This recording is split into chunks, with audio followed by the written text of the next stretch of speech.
भगवंताचं भजन करावं, भगवंताचं नामस्मरण करावं, कारण हा नरदेह सहजासहजी प्राप्त होत नाही.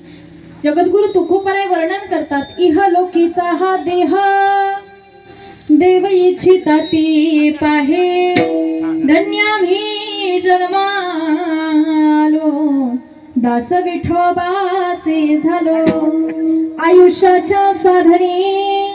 आयुष्याच्या साधने सचितानंद पदवी घेणे, धन्यामी जन्मालो दास विठोबाचे झालो.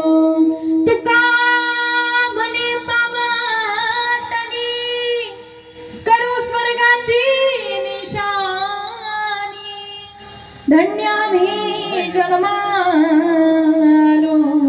दास विठोबाचे झालो. विठ्ठल ठळ ठळ